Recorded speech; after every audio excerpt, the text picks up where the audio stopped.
karena aku takut gagal, karena aku takut tidak mampu, karena aku takut tidak bisa.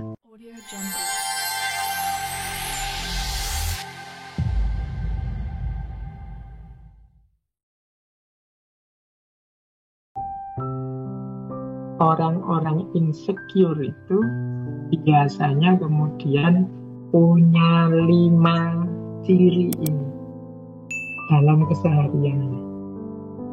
Yang pertama apa? Biasanya dia tidak ingin keluar dari zona nyaman. Diajak apa-apa susah. Jadi maunya ya seperti itu saja. Hidup begini saja. Aku jangan diajak apa-apa. Jangan diajak aktivitas ini, aktivitas itu yang selama ini belum pernah aku lakukan. Karena aku takut gagal. Karena aku takut tidak mampu. Karena aku takut tidak bisa. Jadi akhirnya apa? Dia tidak ingin keluar dari zona nyaman. Dia stuck di situ terus. I think ciri-ciri berarti kemungkinan dia memang punya sindrom insecurity. Ini perlu dibantu bareng-bareng untuk menumbuhkan rasa percaya dirinya. Yang kedua, biasanya cirinya yang lain suka membandingkan diri dengan orang lain dan memandang rendah dirinya sendiri.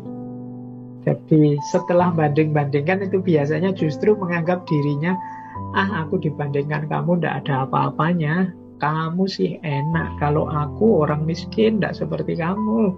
Kamu sih enak, aktif, kalau aku orang bodoh tidak seperti kamu. Kamu sih enak. Selalu begitu, membandingkan dirinya dengan orang lain dan memandang rendah dirinya sendiri. Ini ciri-ciri insecure biasanya. Dia yang tidak nyaman, tidak puas dengan dirinya sendiri.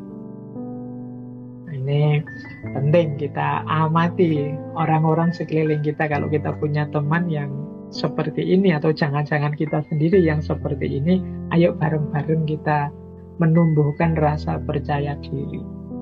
Karena percaya diri itu nanti akan jadi kunci kesuksesan, keberhasilan kita. Kesuksesan, keberhasilan kita itu prasyarat bagi kesuksesan dan keberhasilan ranah yang lebih besar. Kesuksesan keluarga, kesuksesan bangsa, negara, agama, dan lain sebagainya, itu kan harus diawali dari kesuksesan, keberhasilan kita sebagai individu.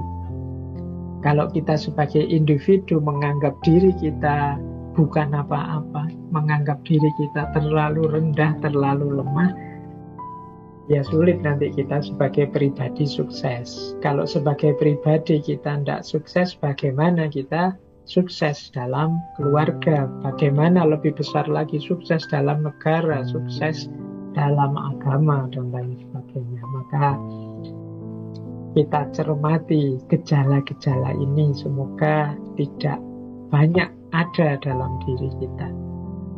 Kemudian kadang-kadang ada manifestasi yang unik, yaitu biasanya orang seperti ini senang dipuji dan mencari cara agar kehadirannya diakui. Mungkin dia melakukan hal-hal yang membuat dia dipuji. Mungkin dipuji karena, wah kamu sabar sekali ya jadi orang, wah kamu pemurah sekali ya kamu. Dia akan melakukan apapun yang memungkinkan orang mengakui keberadaannya dan memuji dirinya.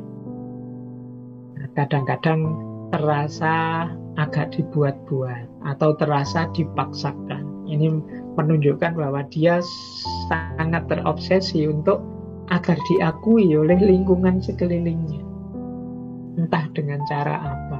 Nah, ini mungkin ciri-ciri orang yang justru insecure. Jadi karena dia tidak yakin bahwa dirinya mampu, dirinya bisa, maka dia menunggu pengakuan dari orang lain bahwa dirinya bisa, bahwa dirinya mampu. Kadang-kadang pengakuan itu unik, dicari secara negasi. Dicari secara negasi itu misalnya saya dan teman saya punya cara hidup yang berbeda. Untuk menegaskan bahwa cara hidupku lebih benar, itu Aku berusaha mati-matian menunjukkan betapa salahnya cara hidup temanku. Nah, ini sebenarnya sama modelnya dalam rangka mendapat pengakuan meskipun dengan cara yang negasi atau negatif. Intinya dia ingin diakui dan dipuji orang bahwa kamu mampu, kamu bisa, kamu besar, kamu benar, dan lain sebagainya. Nah, yang terakhir, biasanya yang kelihatan manifestasi dari insecurity ini, orang cenderung menghindari interaksi dengan lingkungan sekitarnya. Jadi karena dia merasa tadi minder, orang minder itu kan lebih cenderung menarik diri dari keramaian. Nah, inilah manifestasi dari orang yang punya gejala insecure tadi. Efeknya apa? Orang yang mengalami insecurity itu kalau terus-menerus begitu, yang jelas dia cemas, pesimis, dan tidak bahagia. Karena terhadap dirinya sendiri saja dia tidak nyaman, dia tidak merasa puas. Akhirnya apa? Dia serba pesimis dan tidak bahagia, merasa rendah, tidak percaya diri, putus asa, depresi, kesepian, merasa tak berharga. Dalam situasi yang parah, bahkan ada yang, apa sih gunanya aku hadir ke dunia ini? Apa arti keberadaanku? Bahkan ada yang sampai ingin mengakhiri hidupnya. Makanya tadi saya bilang, yuk kita bareng-bareng untuk lingkungan kita, untuk sekeliling kita, saling membantu untuk menegaskan diri kita bahwa kita ini manusia-manusia yang sama-sama berharga. Kalau hari ini kan banyak itu pertarungan saling menjatuhkan, saling merendahkan. Nah, ini menurut saya eman-eman waktu dan energi kita untuk saling bertarung, saling menjelekkan, saling menjatuhkan. Akan lebih kondusif, nyaman, enak hidup ini kalau kita saling mendukung, saling menguatkan, saling menumbuhkan rasa percaya diri bahwa kita mampu, kita bisa. Jangan sampai nanti generasi yang akan datang lahir menjadi generasi yang serba cemas, pesimis, rendah diri, depresi, kesepian. Orang-orang yang mengalami insecurity semacam ini hidupnya pasti lelah.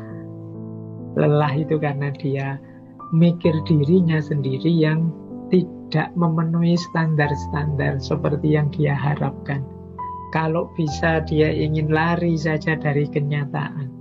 Dia tertekan karena tidak cocok antara ideal yang ada di pikirannya dengan kenyataan yang ada di depan matanya.